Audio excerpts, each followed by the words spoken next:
ശുക്ലാംബരധരം വിഷ്ണും ശശിവർണം ചതുർഭുജം പ്രസന്നവദനം ധ്യായേത് സർവവിഘ്നോപശാന്തയേ. സദാശിവസമാരംഭാം ശങ്കരാചാര്യമധ്യമാം അസ്മദാചാര്യപര്യന്താം വന്ദേ ഗുരുപരമ്പരാം. ശിവം ശിവകരം ശാന്തം ശിവാത്മാനം ശിവോത്തമം ശിവമാർഗപ്രണേതാരം പ്രണതോസ്മി സദാശിവം. സർവമംഗളമംഗല്യേ ശിവേ സർവാർത്ഥസാധികേ ശരണ്യേ ത്രയംബകേ ഗൗരി നാരായണി നമോസ്തുതേ. കൃഷ്ണായ വാസുദേവായ ഹരയേ പരമാത്മനേ പ്രണതക്ലേശനാശായ ഗോവിന്ദായ നമോ നമഃ. രാമായ രാമഭദ്രായ രാമചന്ദ്രായ വേദസേ രഘുനാഥായ നാഥായ സീതായാഃ പതയേ നമഃ. മനോജവം മാരുതതുല്യവേഗം ജിതേന്ദ്രിയം ബുദ്ധിമതാം വരിഷ്ഠം വാദാത്മജം വാനരയോധമുഖ്യം ശ്രീരാമദൂതം ശിരസാ നമാമി. ഓം ശ്രീ സീതാലക്ഷ്മണ ഭരതശത്രുഘ്ന ഹനുമത് സമേത ശ്രീരാമചന്ദ്ര സ്വാമിനേ നമഃ. ഓം ശ്രീ ആഞ്ജനേയ സ്വാമിനേ നമഃ. ഓം നമഃ പരമർഷിഭ്യോ നമഃ പരമർഷിഭ്യഃ. ഹരി ഓം. എല്ലാവർക്കും നമസ്കാരം. എല്ലാവർക്കും ശുഭസായാഹ്നം. രാമനവമി പ്രഭാഷണ പരമ്പരയിലേക്ക് സുസ്വാഗതം. ദിവസവും 5 മണി മുതൽ 6:15 വരെ പ്രഭാഷണ സമയമാണ്. ഇന്ന് വേറൊരു പ്രോഗ്രാമിലേക്ക് ഉണ്ടായിരുന്നതുകൊണ്ട്, പക്ഷെ അത് മഴ കാരണം ഡിലേഡാണ്, അവിടെ പോയിട്ട് വരിക. 5 മണിക്ക് തന്നെ തുടങ്ങിയാൽ മതിയായിരുന്നു നമ്മളിവിടെ വന്നിട്ട്, അല്ലേ? എന്തായാലും കുറച്ചു നേരം മുടക്കാതിരിക്കാൻ വേണ്ടി 6 മണി വരെ ചെയ്യാം. 6 മണിക്ക് ശേഷം അവിടെ മഴയില്ലെങ്കിൽ അവിടെ മൈതാനത്ത് തന്നെയാണ് നമ്മുടെ പ്രോഗ്രാം. ഹിന്ദു ഐക്യവേദിയുടെ ഒരു സമ്മേളനത്തിന്റെ ഭാഗമായിട്ടുള്ള സെമിനാർ ഉദ്ഘാടനം. അപ്പൊ അത് ഡിലേഡാണ്.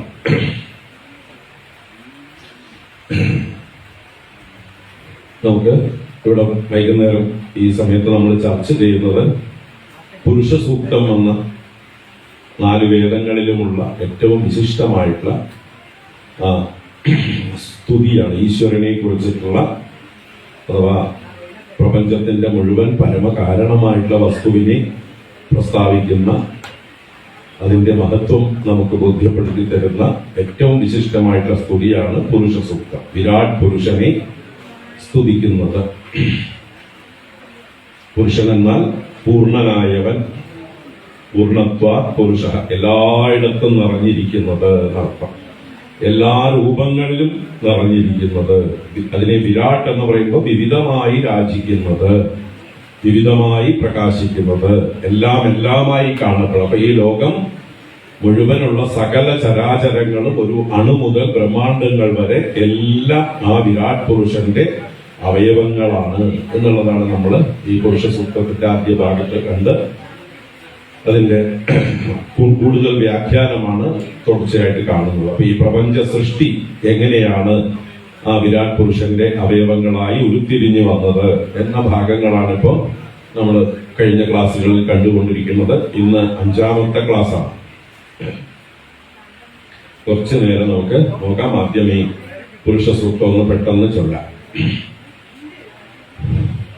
നേരിട്ട് ചൊല്ലണം. നമുക്ക് ശാന്തി മന്ത്രം നോക്കാം.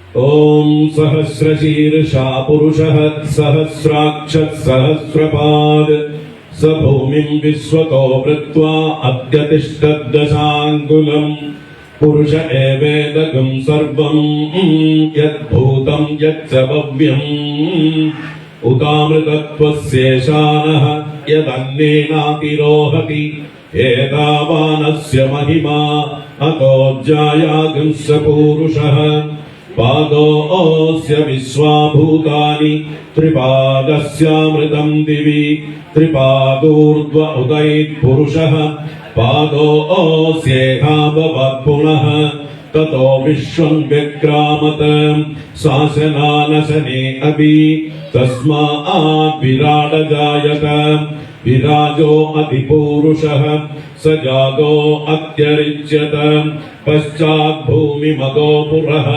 यत्पुरुषेण हविषा देवायज्ञमदन्वत वसन्तो अस्यासीदाज्यम् ग्रीष्म इद्मः शरद्दविः सप्तास्यासन् परिदयः त्रिसप्तः समिधः कृताः देवायज्ञं तन्वानाः अबध्नन् पुरुषं पशुं तं यज्ञं बर्हिषि प्रोक्षन् पुरुषं जातमग्रतः तेन देवा अयजन्त साध्या ऋषयश्च ये तस्माद् यज्ञात् सर्वभूतः संवृतं पृषदाज्यं पशुगस्तागश्चक्रे वायव्यान् आरण्यान् ग्राम्याश्च ये तस्माद् यज्ञात् सर्वभूतः ऋचः सामानि जज्ञिरे छन्दागंसि जज्ञिरे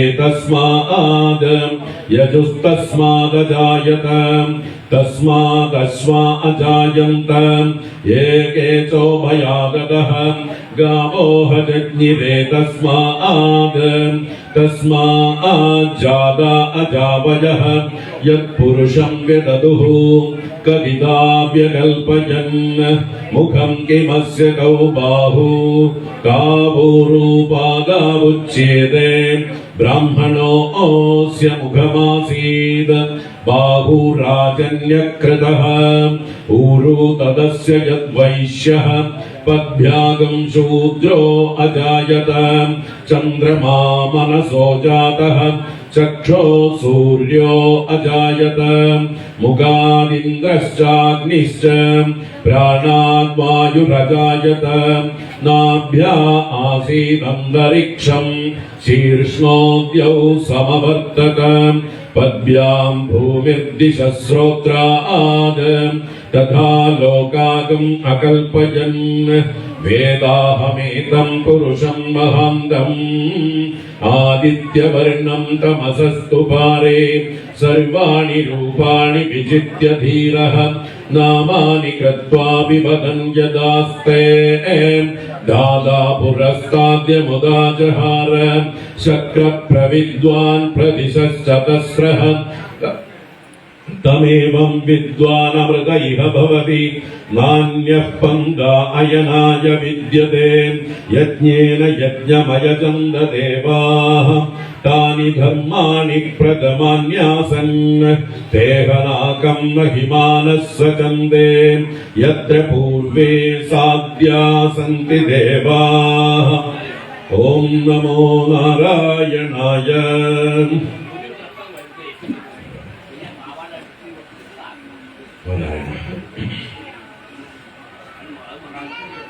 നമ്മൾ കഴിഞ്ഞ ദിവസം ഇന്നലെ ഇതിലെ 8ാമത്തെ മന്ത്രം വരെ കണ്ടു.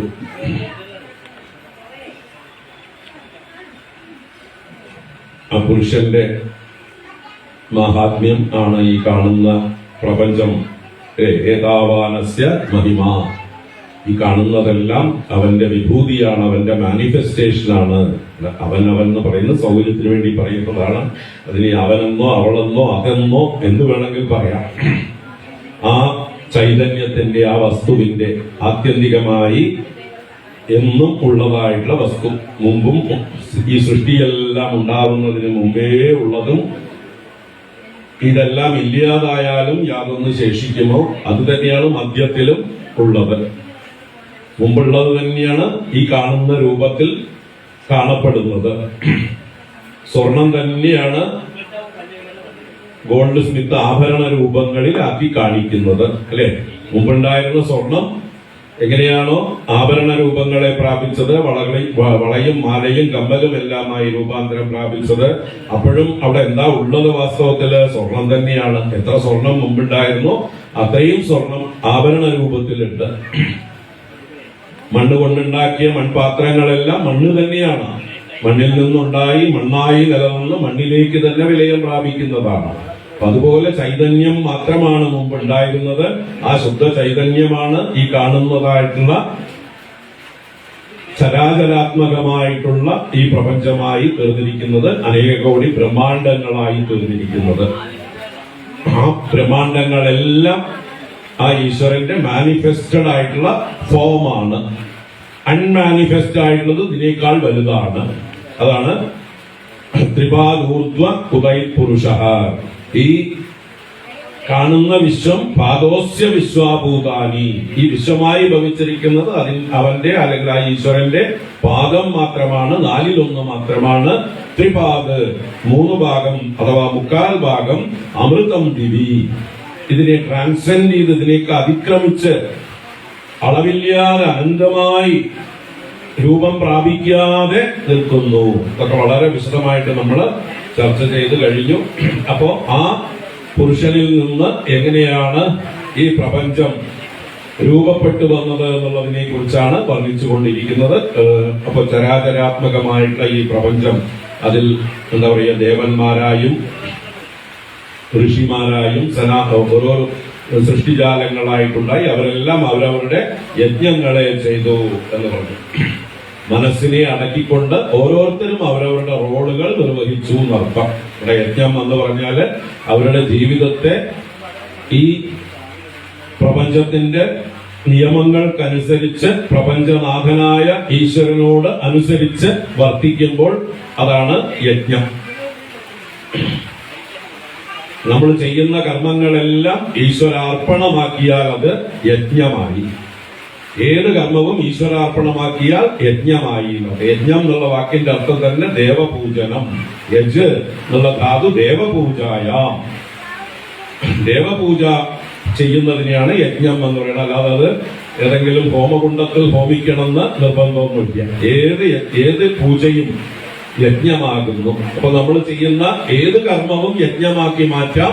അത് ഈശ്വരാർപ്പണമാക്കി മാറ്റിയാൽ, ഈശ്വരന് സമർപ്പിച്ചുകൊണ്ട് നമ്മൾ ആത്മാർത്ഥമായ ഒരു പൂജ പോലെ നമ്മുടെ കഴിവിന്റെ പരമാവധി നന്നായിട്ട് അതിനെ ചെയ്താൽ അത് യജ്ഞമായി. ഇപ്പൊ ഞാൻ ഇവിടെ ഇരുന്ന് ചെയ്യുന്നത് ഒരു യജ്ഞമാകും. എപ്പോൾ എന്റെ ആത്മാർത്ഥമായിട്ടുള്ള സമർപ്പണം ഉണ്ടാകുമ്പോൾ, ഞാൻ എന്താ പറയുക, എന്റെ കഴിവിന്റെ പരമാവധി ആ ഈശ്വരൻ പ്രസാദിക്കട്ടെ എന്നുള്ള ഭാവത്തിൽ ഞാൻ ചെയ്യുമ്പോൾ ഇതും ഒരു യജ്ഞമായി. നിങ്ങൾ ഓരോരുത്തരും അവിടെ ഇരുന്ന് ചെയ്യുന്നതും യജ്ഞം തന്നെ. നിങ്ങൾ ശ്രദ്ധയോടെ കണ്ണും കാതും മനസ്സും ഇവിടേക്ക് കേന്ദ്രീകരിച്ചുകൊണ്ട് ഇത് സ്വീകരിക്കുന്നുവെങ്കിൽ നിങ്ങളും ഇപ്പോൾ ഒരു യജ്ഞം ചെയ്തുകൊണ്ടിരിക്കണം. അപ്പൊ നമ്മള് എല്ലാവരും കൂടി ഒരു യജ്ഞം ചെയ്യുകയാണ് ഇവിടെ. ഇതാണ് നമ്മുടെ ആ യജ്ഞ ശബ്ദത്തിന്റെ അർത്ഥം തന്നെ. അപ്പൊ ദേവന്മാർ അവരുടെ യജ്ഞം ചെയ്തു എന്ന് പറഞ്ഞാൽ പ്രകൃതി ശക്തികൾ നമുക്ക് വേണ്ടതെല്ലാം ഒരുക്കി തന്നു. അപ്പൊ നമ്മൾ എന്താ ചെയ്യേണ്ടത്? അതിനെ വേണ്ട രീതിയിൽ കൺസർവ് ചെയ്ത് ഉപയോഗിക്കണം. ആ കൃതജ്ഞതയോടെ ഉപയോഗിക്കണം. നമുക്ക് തന്നതിനെയെല്ലാം നമ്മൾ അങ്ങോട്ട് തിരിച്ചു കൊടുക്കുന്ന ഭാവവും ഉണ്ടാവണം. ഇങ്ങോട്ട് തന്നതിനെ അങ്ങോട്ട് കൊടുക്കുക എന്നുള്ള, നമ്മൾ പ്രകൃതിക്ക് തിരിച്ചു കൊടുക്കുക, പ്രകൃതിയെ പോഷിപ്പിക്കുക. അതിനാണ് ദേവന്മാരെ പോഷിപ്പിക്കാൻ പറയുന്നത്. ദേവന്മാർ എന്ന് പറഞ്ഞാൽ എല്ലാ ചരാചരങ്ങളിലും വ്യാപിച്ചിരിക്കുന്ന ഈശ്വര ചൈതന്യമാണ് ദേവന്മാരെന്ന് പറയുന്നത്. എല്ലാറ്റിനെയും നിലനിർത്തുന്ന, എല്ലാറ്റിനെയും പ്രവർത്തിപ്പിക്കുന്ന, അതാത് നിയമങ്ങളെ പരിപാലിച്ചുകൊണ്ടിരിക്കുന്ന അതാത് ശക്തികളെയാണ് അതാത് ദേവന്മാരെന്ന് പറയുന്നത്. അങ്ങനെ ഈ പ്രപഞ്ചത്തിലുള്ള സകല വസ്തുക്കൾക്കും ദേവതാ സങ്കല്പമുണ്ട്. എല്ലാം ഈശ്വരന്റെ മാനിഫെസ്റ്റേഷനാണ്. ഈശ്വരന്റെ ചൈതന്യം വ്യാപിച്ചിരിക്കുന്നതിനെയാണ് ദേവശബ്ദം കൊണ്ട് ഉദ്ദേശിക്കുന്നത്. ഈശ്വരനാണ് ഒരു വിത്ത് നമ്മൾ വിതച്ചു കഴിഞ്ഞാൽ അതിനെ മുളപ്പിക്കുന്നത്. ഈശ്വര ചൈതന്യം അതിൽ വ്യാപിച്ചിട്ടാണ് അത് മുളച്ചു വരുന്നത്, അത് വളർന്ന് വൃക്ഷമായി വരുന്നത്, അത് പൂക്കുന്നത്, അത് കായ്ക്കുന്നത്. ഈശ്വരനാണ്, ഈശ്വര ചൈതന്യമാണ് മഴ പെയ്യിക്കുന്നത്, ഈശ്വര ചൈതന്യമാണ് ഇവിടെ കാറ്റ് വീശിക്കുന്നത്, ഈശ്വര ചൈതന്യമാണ് സൂര്യൻ ഉദിപ്പിക്കുന്നത്, അല്ലെങ്കിൽ സൂര്യനെ പ്രവർത്തിപ്പിച്ചുകൊണ്ടിരിക്കുന്നത്, ചന്ദ്രനെ പ്രവർത്തിപ്പിച്ചുകൊണ്ടിരിക്കുന്നത്, ഭൂമിയെ പ്രവർത്തിപ്പിച്ചുകൊണ്ടിരിക്കുന്നത്. സകല ഗോളങ്ങളെയും സകല ചരാചരങ്ങളെയും അതാതിന്റെ ധർമ്മം നിർവഹിക്കാനുള്ള ശക്തി കൊടുക്കുന്ന ചൈതന്യത്തിന്റെ ആ ഒരു സാന്നിധ്യമാണ്. അതിനെയാണ് ദേവത ദേവത ദേവത എന്ന്. ഒറ്റ ഈശ്വരൻ തന്നെയുള്ളൂ. ആ ഒറ്റ ഈശ്വരൻ വിവിധ ഭാവങ്ങളിൽ നമ്മൾ ദേവത എന്ന് പറയുന്നു. അപ്പൊ മഴ പെയ്യിക്കുന്ന ഈശ്വര ശക്തിയെ നമ്മള് ഇന്ദ്രൻ എന്ന് വിളിക്കാം. ഇന്ദ്രനാണ് മഴ പെയ്യിക്കുന്നത് എന്ന് നമ്മുടെ പുരാണങ്ങളിലും വേദങ്ങളിലും ഒക്കെ പറഞ്ഞു തരും. അപ്പോ ഈ ലോകത്തിന് മുഴുവൻ ആവശ്യമായിട്ടുള്ള പ്രാണവായുവിനെ വീശിക്കൊണ്ടിരിക്കുന്ന ആ ശക്തിയെ, ഈശ്വരന്റെ തന്നെ മാനിഫെസ്റ്റഡ് ആയിട്ടുള്ള ശക്തിയെ വായുദേവൻ എന്ന് വിളിക്കുന്നു. പ്രത്യക്ഷമായി നമ്മുടെ മുമ്പിൽ ഭൂമിയെയും സൗരയൂഥങ്ങളെയും രക്ഷിച്ചുകൊണ്ട് പ്രകാശിച്ചുകൊണ്ട് ഊർജ പ്രസരണം ചെയ്തുകൊണ്ടിരിക്കുന്ന ആ ശക്തിയെ സൂര്യദേവൻ എന്ന് വിളിക്കുന്നു. സൂര്യനാരായണൻ എന്ന് വിളിക്കാം, വായുനാരായണൻ എന്ന് വിളിക്കാം, അഗ്നി നാരായണൻ എന്ന് വിളിക്കാം, വരുണ നാരായണൻ എന്ന് വിളിക്കാം. കാരണം എല്ലാം നാരായണന്റെ വിഭൂതികളാണ്. എല്ലാം ആ ഈശ്വരൻ തന്നെ സ്വയം ഈ ലോകത്തെ അനുഗ്രഹിച്ചുകൊണ്ട് നിൽക്കുന്ന ഭാവങ്ങളാണ്. അപ്പൊ ആ ഈശ്വരനിൽ നിന്ന് എങ്ങനെയാണ് ഈ പ്രപഞ്ചം രൂപാന്തരപ്പെട്ട് മാനിഫെസ്റ്റഡ് ആയി വരുന്നത് എന്നുള്ളതിന്റെ ക്രമം കുറച്ചൊക്കെ എന്താ പറയുക, ഈ സൂക്തങ്ങളിൽ വളരെ ചുരുക്കിയേ പറയുള്ളൂ, ഒരു ക്ലൂകളെ തരുള്ളൂ. ആ ക്ലൂകളെ നമ്മൾ കൂടുതൽ മനനം ചെയ്ത് ഗ്രഹിക്കണം. മനനാത് കായതേതി മന്ത്ര, വേദമന്ത്രങ്ങൾ എന്ന് പറഞ്ഞാല് നമ്മളതിനെ വേണ്ട പോലെ നമ്മുടെ ഉള്ളിൽ നമ്മുടെ യുക്തിയും അനുഭവങ്ങളും ആചാര്യന്മാർ പറഞ്ഞു തന്ന അറിവും ഒക്കെ വെച്ചിട്ട് മഥനം ചെയ്യണം, നമ്മുടെ ഉള്ളിലിട്ട് റിഫ്ലക്ട് ചെയ്യണം അതിന്. അപ്പൊ നമുക്ക് അതിന്റെ ശരിയായിട്ടുള്ള അർത്ഥം കൂടുതൽ വിശദമായി ലഭിക്കും. അപ്പൊ അതാണ് ഒരു പ്രോസസ്സ്. അപ്പൊ അതിന്റെ ഒരു ചെറിയ പ്രോസസ്സാണ് നമ്മളിവിടെ നടത്തുന്നത്. ഒരു ലൗഡർ ആയിട്ടൊരു മനനം നമ്മളെല്ലാരും കൂടി ഒന്ന് ചിന്തിക്കുന്നതാണ് ഇവിടെ നടക്കുന്നത്. അപ്പോ എട്ടാമത്തെ മന്ത്രമാണ് അവസാനം കണ്ടത്. തം യജ്ഞം ബർഹിഷി പ്രൗക്ഷന് പുരുഷം ജാതമഗ്രതഃ തേന ദേവാ അയജന്ത സാധ്യാ ഋഷയശ്ചയേ. അപ്പൊ ആ ഈശ്വരനെ മനസ്സിൽ ധ്യാനിച്ചാൽ തന്നെ അത് ശുദ്ധമായി. ഈശ്വരനെ അല്ലെങ്കിൽ ആ പുരുഷനെ ദർഭ കൊണ്ട് പ്രോക്ഷണം ചെയ്തു എന്ന് പറഞ്ഞാൽ ശുദ്ധമാക്കുന്നതിന്റെ ഒരു പ്രോസസ്സാണ് പ്രോക്ഷണം ചെയ്യാതെ. ബർഹിഷി പ്രോക്ഷന്, ബർഹിസ്സുകൊണ്ട് യജ്ഞത്തിൽ ശുദ്ധീകരിച്ച് ആ തേന ദേവാ അയജന്ത, ആ ദേവന്മാരെ പുരുഷന് വേണ്ടി യജ്ഞം ചെയ്തു. അയജന്ത എന്ന് പറഞ്ഞാൽ യജ്ഞം ചെയ്തു. സാധ്യാഹ ഋഷയശ്ച, ഋഷിമാരും സാധ്യന്മാരും എല്ലാവരും അവരവരുടേതായിട്ട് യജ്ഞം ചെയ്തു എന്ന് പറഞ്ഞാൽ ഓരോരുത്തരും സ്വകർമ്മം ചെയ്തു. നമ്മുടെ ഗീതയിൽ വളരെ മനോഹരമായിട്ടുള്ള ഒരു ശ്ലോകമുണ്ട്. ഗീതയുടെ മുഴുവൻ ഒരു സാരമാക്കി വേണമെങ്കിൽ പറയാവുന്ന ഒരു ശ്ലോകമാണ്. 18-ാം അധ്യായത്തിൽ 46-ാമത്തെ ശ്ലോകം. നമ്മൾ ചെയ്യേണ്ടത് എന്താണ് എന്ന് വളരെ ചുരുക്കി പറയുകയാണ്. യഥ പ്രവൃത്തിർ ഭൂതാനാം ഏന സർവമിദം തതം സ്വകർമ്മണാ തമഭ്യർജ്യ സിദ്ധിം വിന്ദതി മാനവഃ.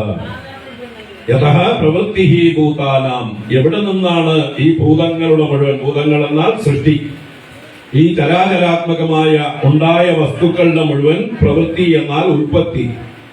അപ്പൊ ഈ പ്രപഞ്ചത്തിലെ സകല ചരാചരങ്ങളുടെയും ഉൽപ്പത്തി യഥഃ. യഥഃ എന്ന് പറഞ്ഞാൽ യാതൊന്നിൽ നിന്ന്, എവിടെ നിന്ന്, ഏതൊരു ചൈതന്യത്തിൽ നിന്ന്, ഏതൊരു ഈശ്വരനിൽ നിന്ന്. അത് അറിഞ്ഞുകൊണ്ട് ആ ഈശ്വരനെ അറിഞ്ഞ് ഏന സർവമിതം തതം, യാതൊരു ഈശ്വരനാലാണ് അല്ലെങ്കിൽ ഏതൊരു ചൈതന്യത്താലാണ്, ഏതൊരു സത്യത്താലാണ് ഈ കാണുന്ന ചരാചരങ്ങൾ മുഴുവൻ തതം. തതം എന്നാൽ വ്യാപ്തം, എല്ലാറ്റിലും നിറഞ്ഞു നിന്ന് ഇതിനെ സസ്റ്റെയിൻ ചെയ്യുന്നതായിട്ടുള്ള ആ ഈശ്വര സാന്നിധ്യം. അപ്പൊ എല്ലാറ്റിലും ഈശ്വരൻ നിറഞ്ഞു നിൽക്കുന്നത് കൊണ്ടാണ് ഇതെല്ലാം നിൽക്കുന്നത്. ഈ കാണുന്ന വസ്തുക്കൾക്കെല്ലാം അസ്തിത്വം കൊടുക്കുന്നത്, അതിന്റെ മെറ്റീരിയൽ കോസായും അതിന് പ്രവർത്തിക്കാനുള്ള ശേഷി കൊടുക്കുന്നതും എല്ലാം ആ ചൈതന്യമാണ്. അപ്പൊ ഏന സർവമിതം തതം, ഇതം സർവം ഏന തതം, ഈ കാണുന്നതെല്ലാം ഏതൊന്നിനാൽ വ്യാപിച്ചിരിക്കുന്നു, ഏതൊന്നിനാൽ നിലനിർത്തപ്പെടുന്നു. മുമ്പേ പറഞ്ഞ ഉദാഹരണങ്ങളിൽ ആഭരണങ്ങളെ എന്താണ് സസ്റ്റെയിൻ ചെയ്യുന്നത്, നിലനിർത്തുന്നത്? സ്വർണം. ആഭരണത്തിൽ നിന്ന് സ്വർണം നീക്കിയാൽ ആഭരണമില്ല, ശൂന്യം. മൺപാത്രങ്ങളെ സസ്റ്റെയിൻ ചെയ്യുന്നത് അതിലെ മണ്ണാണ്, മണ്ണ് നീക്കിയാൽ പാത്രങ്ങളില്ല. ഈ വസ്ത്രത്തെ നിലനിർത്തുന്നത് നൂലാണ്, നൂല് നീക്കിയാൽ വസ്ത്രമില്ല. എന്നതുപോലെ ഈ പ്രപഞ്ചത്തെ സസ്റ്റെയിൻ ചെയ്യുന്നത് ഏതൊരു സത്യമാണോ ആ സത്യത്തെയാണ് നമ്മൾ ഈശ്വരൻ എന്ന് വിളിക്കുന്നത്.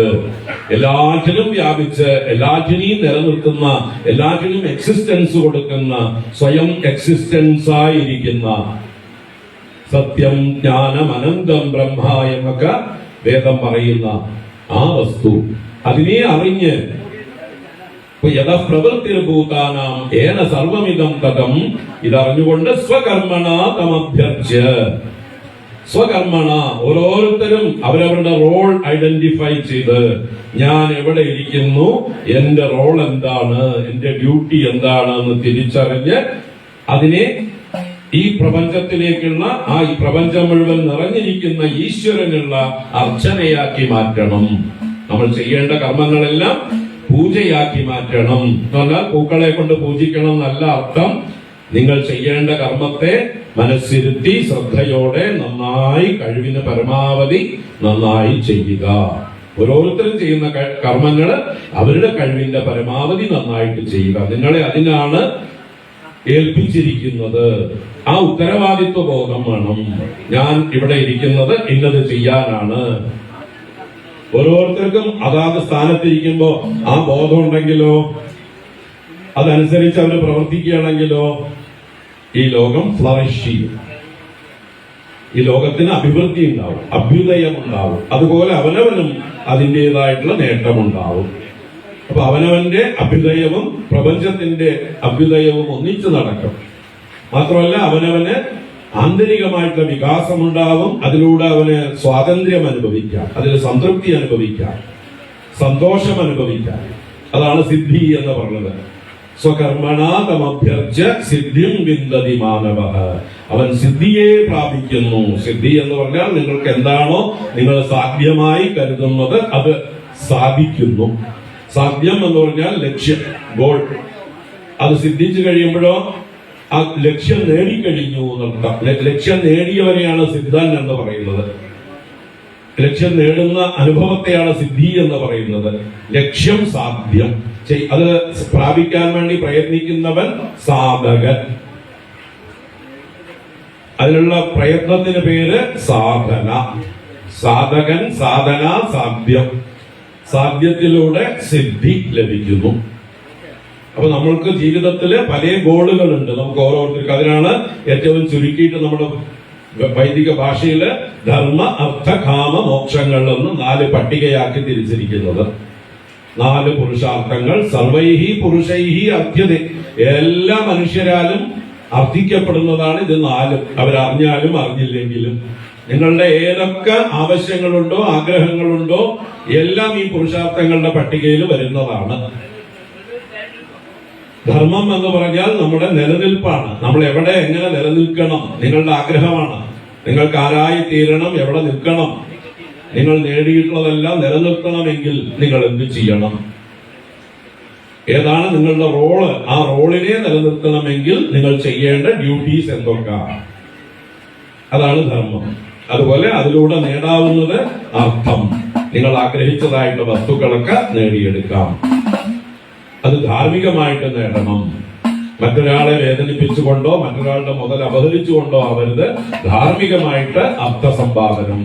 ആ ധർമ്മത്തിനും അർത്ഥത്തിനും അനുസരിച്ച് നമ്മുടെ ആഗ്രഹങ്ങളെ, ലക്ഷറീസ് ഒക്കെ അനുഭവിക്കാം. അതാണ് കാമം എന്ന് പറയുന്നത്. കാമം എന്ന് പറഞ്ഞാൽ എനി ഡിസയർ, ഏതാഗ്രഹവും കാമം. അപ്പൊ എല്ലാവർക്കും കാമങ്ങളുണ്ട്, എല്ലാവർക്കും പല ആഗ്രഹങ്ങളും ഉണ്ട്. അതൊക്കെ ധാർമ്മികമായി അവനവന്റെ അർത്ഥസ്ഥിതിക്ക് അനുസരിച്ച് വേണം പൂർത്തീകരിക്കാൻ. നമുക്ക് അർത്ഥമില്ലാത്തവരെ കടം വാങ്ങിച്ച് നിങ്ങളുടെ കാമപൂരണം ചെയ്താൽ അവസാനം നിങ്ങൾ നശിച്ചു പോകും. അപ്പൊ അതിനാണ് ധർമ്മം അർത്ഥം കാമം എന്ന് പറഞ്ഞത്. ധർമ്മം കഴിഞ്ഞിട്ടാണ് അർത്ഥം, അർത്ഥം കഴിഞ്ഞിട്ടാണ് കാമം. ഇത് മൂന്നും വേണ്ട പോലെ നമുക്ക് ആവശ്യത്തിനായി കഴിഞ്ഞു എന്ന് പറയുമ്പോൾ പിന്നെ നമ്മൾ ചിന്തിക്കുന്നതാണ്, ഇതൊന്നും കൊണ്ട് എനിക്ക് തൃപ്തി ഉണ്ടാവുന്നില്ലല്ലോ, അപ്പോ എന്ത് നേടിയാലാണ് എനിക്ക് തൃപ്തി ഉണ്ടാവുക. അങ്ങനെ സത്യാന്വേഷണം ആരംഭിച്ച് അതിലൂടെ നിങ്ങൾ ആരാണെന്ന് അറിയും. നിങ്ങൾ സ്വയം പൂർണ്ണരാണ്, സ്വതന്ത്രരാണ്, നിത്യമുക്തന്മാരാണ് എന്നുള്ള അറിവ് നേടുമ്പോൾ അത് തന്നെയാണ് മോക്ഷം. ആ അറിവാണ് മോക്ഷം. അല്ലാതെ ഈ ലോകത്തുനിന്ന് പോയിട്ട് വേറെ എവിടെയെങ്കിലും പോയി ഏതെങ്കിലും സ്വർഗാദി ലോകങ്ങളിലോ എവിടെയെങ്കിലും പോയി എന്തെങ്കിലും ചെയ്യുന്നതിനെ അല്ല ഭാരതത്തില് സനാതന ധർമ്മത്തിൽ മോക്ഷം എന്ന് പറയുന്നത്. മോക്ഷം എന്ന് പറഞ്ഞാൽ നമ്മുടെ എല്ലാ പരിമിതികളിൽ നിന്നുള്ള മോചനം, നമ്മുടെ എല്ലാ ദുഃഖങ്ങളിൽ നിന്നുള്ളതായിട്ടുള്ള മോചനം. അതെവിടെ? ഇവിടെ തന്നെ. എങ്ങനെ? അറിവുകൊണ്ട്. എന്തറിവുകൊണ്ട്? ഞാൻ പൂർണ്ണനാണ് എന്നുള്ള അറിവുകൊണ്ട്. അഹം ബ്രഹ്മാസ്മി. ഞാൻ അനന്തനാണ്, ഞാൻ പൂർണ്ണനാണ്, എനിക്കൊരു കുറവുമില്ല, ഞാൻ പ്രാപിക്കാത്തതായിട്ടൊന്നുമില്ല, എല്ലാറ്റിലും ഞാൻ നിറഞ്ഞിരിക്കുന്നു. ഏത് രൂപത്തില്? ആ ചൈതന്യ രൂപത്തില്, ഈശ്വര രൂപത്തിൽ. ഈശ്വരനും ഞാനും ഒന്നാണ്. ഈശ്വരനിൽ നിന്ന് ഭിന്നമായിട്ട് എനിക്കൊരു അസ്തിത്വമില്ല. തരംഗവും സമുദ്രവും ഒന്നാണെന്ന പോലെയാണ് ഈശ്വരനും ഞാനും ഒന്നാണ്. തരംഗത്തെ തരംഗമാക്കുന്നതും വെള്ളമാണ്, സമുദ്രത്തെ സമുദ്രമാക്കുന്നതും വെള്ളമാണ്. സമുദ്രത്തിൽ നിന്ന് വേറിട്ട് തരംഗത്തിന് ഒരു അസ്തിത്വമേ ഇല്ല. സമുദ്രം ഉള്ളത് കൊണ്ടാണ് സമുദ്രത്തിൽ നിന്ന് കാറ്റടിച്ചപ്പോ തരംഗമുണ്ടായി. സമുദ്രം തന്നെയാണ് തരംഗം. അതുപോലെ ഈശ്വരൻ തന്നെയാണ് നമ്മൾ ഓരോരുത്തരും. ഈശ്വരനിൽ നിന്ന് ഉരുത്തിരിഞ്ഞു വന്നവരാണ്. അറിവില്ലായ്മ കൊണ്ട് നമ്മൾ സ്വയം ഈ ശരീരമാണ് ഞാനെന്ന് അഭിമാനിച്ചു പോയതാണ്. അതിന്റെ ഫലമാണ് നമ്മുടെ എല്ലാ ദുഃഖങ്ങളും. അപ്പൊ ഈ പരിമിതിയാണ് നമ്മുടെ ദുഃഖം. ഈ പരിമിതി മാറിയാൽ, ഞാൻ ഇതല്ല എന്ന് തിരിച്ചറിഞ്ഞാൽ, ഞാൻ ആത്മാവാണ്, ഞാൻ ബ്രഹ്മമാണ്, ഞാൻ ഈശ്വര ചൈതന്യമാണ്, ഞാൻ പൂർണ്ണനാണ്, ഞാൻ അനന്തനാണ്, ഞാൻ ബ്രഹ്മമാണ് എന്നറിയുന്നതോട് കൂടിയിട്ട് നമ്മുടെ എല്ലാ പരിമിതികൾക്കും അപ്പുറത്തേക്ക് നമ്മൾ കടക്കുന്നു. അപ്പൊ ഇതൊരു തെറ്റായ ഒരു ധാരണയാണ്, ഞാൻ ഈ ശരീരമാണ് എന്നുള്ളത്. ഞാൻ ആരെന്ന് അറിവില്ലായ്മ കൊണ്ടാണ് ഈ തെറ്റിദ്ധാരണ ഉണ്ടായത്. അപ്പൊ അതേ തെറ്റിദ്ധാരണ മാറ്റുകയേ വേണ്ടൂ. ആ ഒരു സെൽഫ് റെക്കഗ്നിഷനാണ് ശരിക്കും ആത്മജ്ഞാനം. അവനവനെ ഐഡന്റിഫൈ ചെയ്യുക, അവനവന്റെ അസ്തിത്വം എന്താണെന്ന് അറിയുക, ആ ഈശ്വരനുമായി ഒന്നായി തീരുക. അതിവിടെ സാധിക്കും, ഇപ്പൊ സാധിക്കും. അതാണ് നമ്മുടെ ശാസ്ത്രങ്ങൾ നമുക്ക് വാഗ്ദാനം ചെയ്യുന്നത്, നമ്മുടെ ഉപനിഷത്തുക്കൾ നമുക്ക് വാഗ്ദാനം ചെയ്യുന്നത്. നമുക്ക് അടുത്ത മന്ത്രം പെട്ടെന്നൊന്ന് കണ്ടിട്ട് നിർത്താം. തസ്മാത് യജ്ഞാത് സർവഹുതഃ സമൃദ്ധം പൃഷദാജ്യം പശോഹംസ്താഹംശ്ചക്രേ വായവ്യാന ആരണ്യാൻ ഗ്രാമ്യാശ്ചയേ. ഇവിടെ സർവഹുതഃ തസ്മാത് യജ്ഞാത് പൃഷദാജ്യം സമൃദ്ധം. വളരെ എന്താ പറയുക, ടെക്നിക്കലായിട്ടുള്ള പഴയ വൈദിക പ്രയോഗങ്ങളാണ് ഇതൊക്കെ. വളരെ വ്യക്തമായിട്ട് നമുക്ക് ഇതിന്റെ അർത്ഥം ലൗകിക സംസ്കൃതം മനസ്സിലാവും പോലെ മനസ്സിലാവില്ല, പക്ഷെ വിചാരം ചെയ്താൽ മനസ്സിലാവുകയും ചെയ്യും. അതുകൊണ്ടാണ് ഇതിന് മന്ത്രം എന്ന് പറയുന്നത്. അപ്പൊ ഇതിന് ഗുരുക്കന്മാരുടെ സഹായം വേണം, അല്ലെ? ഇത് വ്യാഖ്യാനിച്ചു തരാൻ ഗുരുക്കന്മാരുടെ സഹായം വേണം. സ്വയം വ്യാഖ്യാനിച്ചാൽ എന്തെങ്കിലുമൊക്കെ ആയി പോകും. കാരണം നമ്മുടെ സംസ്കൃത ഭാഷയിൽ ഒരു പദത്തിന് അനേക അർത്ഥങ്ങളുണ്ട്. അതിൽ ഏതർത്ഥമാണ് ഇവിടെ ഉദ്ദേശിച്ചിരിക്കുന്നത് എന്ന് അറിയണമെങ്കിൽ അതിന്റെ തഴക്കവും പഴക്കവുമുള്ള ആചാര്യന്മാരിൽ നിന്ന് വേണം കേൾക്കാൻ. അപ്പൊ സർവഹുതഃ തസ്മാത് യജ്ഞാത്. സർവഹുതഃ എന്ന് പറഞ്ഞാൽ സർവവും ഹോമിച്ചതായിട്ടുള്ള, സർവവും സമർപ്പിച്ചതായിട്ടുള്ള ആ യജ്ഞത്തിൽ നിന്ന്, എന്ന് വെച്ചാൽ നമ്മൾ ഓരോരുത്തരും നമ്മുടെ കർമ്മങ്ങളെ ഈശ്വരാർപ്പണമാക്കി പരിശുദ്ധമാക്കി ചെയ്യുകയാണെങ്കിൽ, ആ ചെയ്തു കഴിയുമ്പോൾ അതിൽ നിന്ന് എന്തുണ്ടാവുന്നു? പൃഷദാജ്യം സമൃദ്ധം. പൃഷത് എന്ന് പറഞ്ഞാൽ തൈരിന്റെ പര്യായമാണ് സംസ്കൃതത്തില് പൃഷത്. ദധി എന്നും പറയും, പൃഷത് എന്നും പറയും. അപ്പൊ പൃഷത് ആജ്യം എന്ന് പറഞ്ഞാൽ ഇന്നലെ പറഞ്ഞു നെയ്യ്. എങ്ങനെ ഒരുക്കിയെടുക്കുന്നത്? വെയിലത്ത് ഒരുക്കിയെടുക്കുന്ന വെണ്ണയാണ് നെയ്യ്, ആജ്യം എന്ന് പറയുന്നത്. അപ്പൊ അങ്ങനെ തൈരും ആജ്യവും സമൃദ്ധം, സംഭരിക്കപ്പെട്ടു എന്ന് പറഞ്ഞാൽ ഇതൊരു പ്രതീകാത്മകമായിട്ടുള്ള ഒരു പ്രയോഗമാണ്. നിങ്ങൾ ആ കർമ്മങ്ങളെ ചെയ്തപ്പോൾ അതിൽ നിന്ന് തൈരും നെയ്യും സംഭരിക്കപ്പെട്ടു. അപ്പൊ ഈ യജ്ഞം എന്നുള്ളത് ഒരു ദോഹന പ്രക്രിയയാണ്. ദോഹനം എന്ന് പറഞ്ഞാൽ കറക്കുക. പശുവിനെ സംരക്ഷിച്ച് അതിനെ തീറ്റിപ്പോറ്റി കറക്കുക. നമ്മുടെ ജീവിതവും അതുപോലെ ആവണം. നമ്മൾക്ക് എപ്പോഴേ കറക്കാൻ അവകാശമുള്ളൂ? പോറ്റിയാലേ കറക്കാൻ അവകാശമുള്ളൂ. അങ്ങോട്ട് കൊടുക്കണം. പശുവിനെ നല്ലോണം പുല്ലും വെള്ളവും തീറ്റയൊക്കെ കൊടുത്ത് അതിനെ നല്ലോണം കൊഴുപ്പിച്ചാൽ നല്ലോണം പാല് തരും. ഒന്നും കൊടുത്തില്ലെങ്കിലോ ചവിട്ട് കിട്ടും, അല്ലേ? അപ്പൊ എന്ത് കൊടുക്കുന്നോ അതിനനുസരിച്ച് പശു നമുക്ക് ചൊരന്നു തരും. ഇതാണ് യജ്ഞം. ഇതൊരു യജ്ഞമാണ്. ആ പശു ചെയ്യുന്നത് ഒരു യജ്ഞമാണ്. നമ്മൾ അങ്ങോട്ട് ഹോമിക്കുന്നു, പശു ഇങ്ങോട്ടും ഹോമിക്കുന്നു. നമ്മൾ അങ്ങോട്ട് പുല്ലും വെള്ളവും ഹോമിക്കുന്നു, നല്ലോണം പരുത്തിക്കൊട്ടെ പിണ്ണാക്കോ ഇന്നത്തെ പുതിയ മിക്സറുകൾ ഏതൊക്കെയാണോ എല്ലാം കലക്കി അങ്ങോട്ട് കൊടുക്കുന്നു. അതൊരു ഹോമമാണ്. പശുവിന്റെ വായിലേക്കുള്ള അതൊരു ഹോമകുണ്ടമാണ്. അതിലേക്ക് നമ്മൾ ഹോമിക്കുന്നു. ആ പശു തന്റെ അകലിൽ നിന്ന് നമുക്ക് ഇങ്ങോട്ട് ഹോമിക്കുന്നു, നമ്മുടെ വായിലേക്ക് ഹോമിക്കുന്നു. അതിന്റെ പാല് ചൊരുന്നു തരുന്നു, അമൃതമായിട്ടുള്ള പാല്. ആ പാലിന്റെ സാരമാണ് നെയ്യ്. അതാണ് പൃഷത് ആജ്യം സംവൃതം എന്ന് പറഞ്ഞാൽ അതിന്റെ ഫലം നമ്മൾ സംഭരിക്കുന്നു. അപ്പൊ ഈ കർമ്മബലത്തിനെ സൂചിപ്പിക്കാനാണ് ഇത് പറഞ്ഞത്. വളരെ പരോക്ഷമായി പറയുകയാണ്. വേദത്തിന്റെ ഭാഷ തന്നെ ഒരു പരോക്ഷമായിട്ട് പറയുന്നതാണ് അതിന്റെ രീതി. ഒരു എന്താ പറയുക, സിംബോളിക് ആയിട്ട് പറയുക. അപ്പൊ നിങ്ങൾ അങ്ങോട്ട് കൊടുക്കുമ്പോൾ, നിങ്ങൾ യജ്ഞം ചെയ്യുമ്പോൾ നിങ്ങൾക്ക് തിരിച്ചും അതിന്റെ പ്രതിഫലം ലഭിക്കുന്നു. പശുവിൽ നിന്ന് പാല് കിട്ടി, പാലിൽ നിന്ന് തൈര് ഉരുത്തിരിഞ്ഞ്, തൈരിൽ നിന്ന് വെണ്ണയും, വെണ്ണയിൽ നിന്ന് നെയ്യും കിട്ടുന്നത് പോലെ നിങ്ങൾക്ക് നിങ്ങളുടെ കർമ്മത്തിന്റെ സാരം ലഭിക്കുന്നു. സാരമാണ് ഇതെല്ലാം, അല്ലേ? പശുവിന്റെ നെയ്യ് എന്ന് പറഞ്ഞാൽ അതിന്റെ സാരമാണ്, അമൃതാണത്. ദിവസവും നെയ്യ് ഭക്ഷിക്കൂ എന്ന് പണ്ട് ആചാര്യന്മാര് പറയും. അത് അമൃതമാണ്, അത് ആയുസ്സാണ്. ഘൃതം വൈ ആയുഹു, ആയുർവൈ ഘൃതം. നിങ്ങൾക്ക് ആയുസ് കൂട്ടാൻ ദിവസവും നെയ്യ് കൂട്ടുന്ന നല്ല പശുവിന്റെ നെയ്യായിരിക്കണം. ഇന്ന് മാർക്കറ്റിൽ നിന്ന് വാങ്ങിക്കുന്നതൊക്കെ കഴിച്ചാൽ കൊളസ്ട്രോൾ വരും. നാടൻ പശുവിന്റെ നല്ല പശുക്കളുടെ നെയ്യ് വേണം നമുക്ക് ദിവസവും ഭക്ഷണത്തിന് മുമ്പ് കഴിച്ചാൽ. അത് ഭക്ഷണം ദഹിക്കാനായിക്കൊണ്ട് വളരെ നല്ലതാണ്. നമ്മുടെ ദഹനശക്തിയെ കൂട്ടുന്നതാണ് നെയ്യ്. അഗ്നേയ രസമാണ് നെയ്യ്.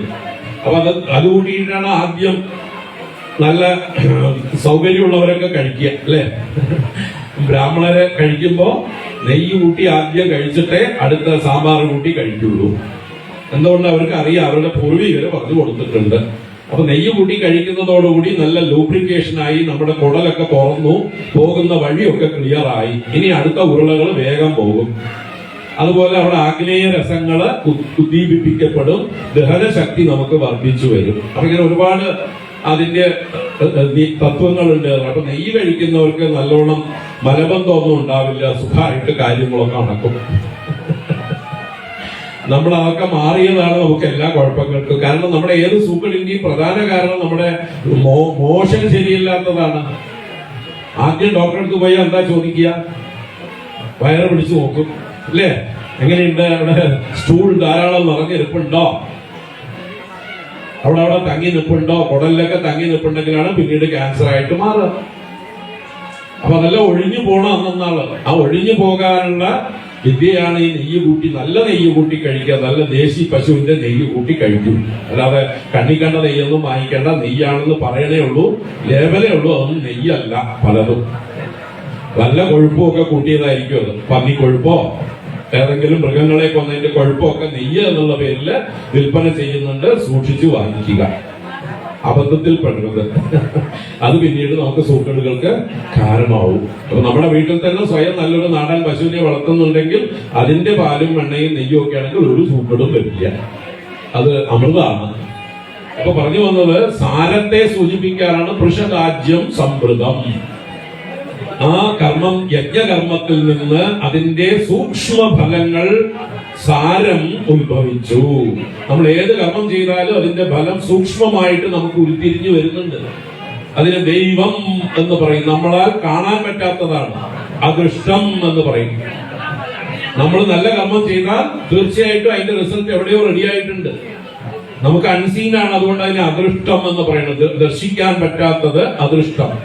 അത് നമുക്ക് എപ്പോ ആവശ്യമുണ്ടോ അത് നമ്മളെ അനുഗ്രഹിക്കും. നമുക്ക് ഏതെങ്കിലും ആപത്ത് വരുമ്പോ ഈ അദൃഷ്ടം വന്ന് തടുക്കും. കണ്ണിൽ തട്ടേണ്ടത് പുരികത്തിൽ തട്ടി എന്ന് പറഞ്ഞ്. അപ്പൊ സൽക്കർമ്മങ്ങൾ ചെയ്തുകൊണ്ടിരുന്നാൽ അതിന്റെ ഫലം സൂക്ഷ്മരൂപത്തിൽ നമ്മൾക്കുള്ള ആവശ്യമായിട്ടുള്ള ദ്രവ്യങ്ങളായും നമുക്ക് വേണ്ടതായിട്ടുള്ള സാഹചര്യങ്ങളായും എല്ലാമായി നമ്മളെ പ്രൊട്ടക്ട് ചെയ്യും. അതിന്റെ ആ ഒരു സാരത്തെ സൂചിപ്പിക്കാനാണ് സംവൃതം പൃഷദാജ്യം എന്ന് പറഞ്ഞത്. പിന്നീട് അതിൽ നിന്ന് താൻ പശൂൻ ചക്രേ വായവ്യാൻ ആരണ്യാൻ ഗ്രാമ്യാശ്ചയേ. ചക്ര എന്ന് പറഞ്ഞാൽ ചെയ്തു എന്നാണ്. ചകാര ഏകവചനം, ചക്രേ ബഹുവചനം. അപ്പൊ എന്തിനെ ചെയ്തു? പശുക്കളെ ചെയ്തു. പശുക്കൾ എന്ന് പറഞ്ഞാൽ മൃഗങ്ങൾ എന്നർത്ഥം. മൃഗങ്ങളെ ഉണ്ടാക്കി. എങ്ങനെയുള്ള മൃഗങ്ങൾ? വായവ്യാൻ എന്ന് പറഞ്ഞാൽ വായുവിലുള്ള മൃഗങ്ങൾ എന്ന് വെച്ചാൽ പക്ഷികൾ എന്നർത്ഥം, വിഹകങ്ങൾ. അതുപോലെ വായുവിൽ സഞ്ചരിക്കുന്ന ചിറകുള്ളതായിട്ടുള്ള എല്ലാ പക്ഷികളും, എല്ലാ പക്ഷങ്ങളുള്ളതൊക്കെ പക്ഷിയാണ്. പക്ഷം എന്നാൽ ചിറകാണ്.